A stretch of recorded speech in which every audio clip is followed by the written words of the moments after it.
Assalamualaikum warahmatullahi wabarakatuh.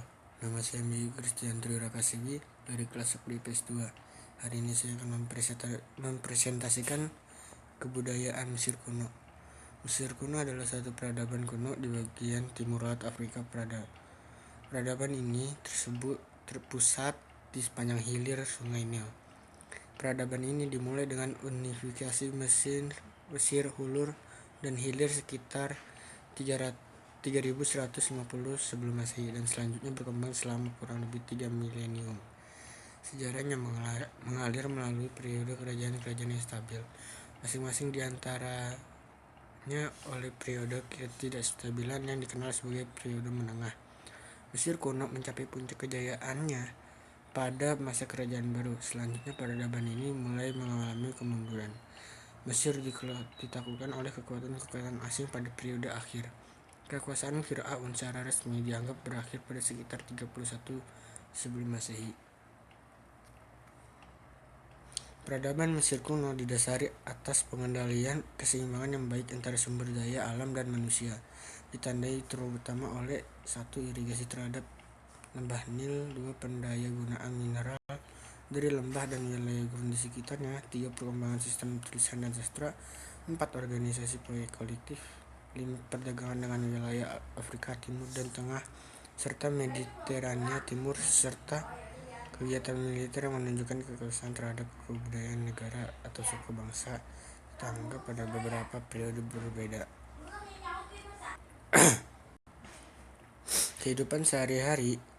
Patung yang bergambar kegiatan masyarakat kecil Mesir kuno. Sebagian besar masyarakat Mesir kuno bekerja sebagai petani.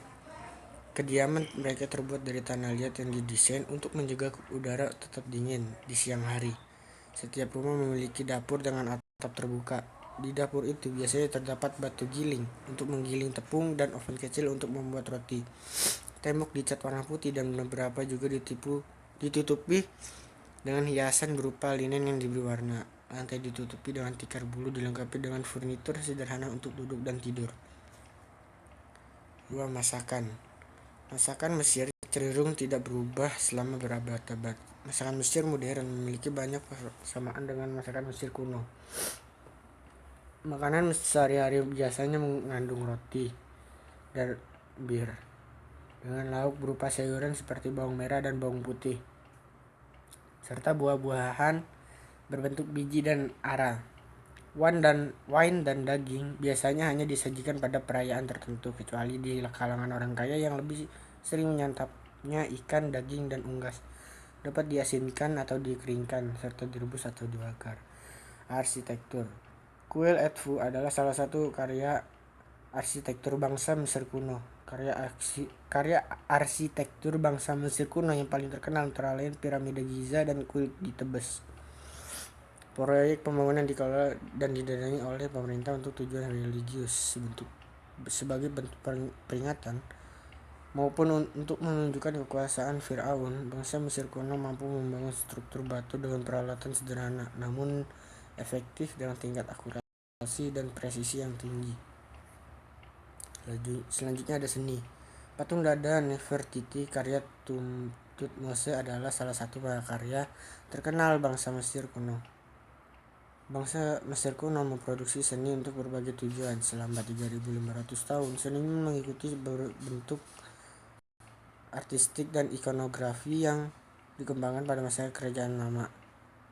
Aliran ini memiliki prinsip-prinsip ketat yang harus diikuti, mengakibatkan bentuk aliran ini tidak mudah berubah dan terpengaruh aliran lain.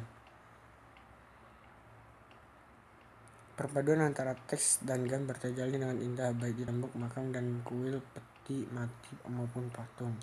Seniman Mesir kuno dapat menggunakan batu dan kayu sebagai bahan dasar untuk memahat.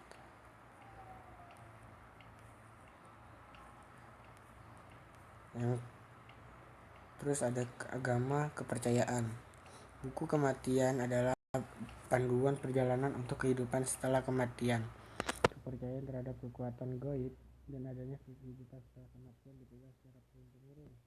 Kuil-kuil diisi oleh dewa-dewa yang memiliki kekuatan supernatural dan menjadi tempat untuk meminta perlindungan. Namun dewa-dewa tidak selalu dilihat sebagai sosok yang baik. Orang percaya bahwa dewa perlu diberi sesajen agar tidak menguatkan amarah.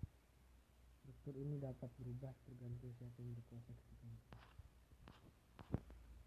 Terus ada adat pemakaman. Orang Mesir kuno mempertahankan seperangkat adat pemakaman yang diyakini sebagai kebutuhan untuk menjamin keabadian setelah kematian. Berbagai kegiatan dalam adat ini adalah proses mengawetkan tubuh melalui mumifikasi, upacara pemakaman, dan penguburan mayat bersama barang-barang yang akan digunakan oleh almarhum di akhirat. Anubis adalah dewa pada zaman Mesir kuno yang dikaitkan dengan mumifikasi dan ritual pemakaman. Pada gambar ini, ia sedang mendatangi seorang mumi. Pada periode kerajaan baru, orang Mesir kuno telah menyempurnakan senifikasi teknik terbaik pengawetan mumi. Memakan waktu kurang lebih 70 hari lamanya. Selama waktu tersebut secara bertahap dilakukan proses pengeluaran organ internal, pengeluaran otak melalui hidung, dan pengerian tubuh menggunakan campuran garam yang disebut natron. Oke, itu saja yang bisa saya presentasikan. Kurang lebihnya mohon maaf. Assalamualaikum warahmatullahi wabarakatuh.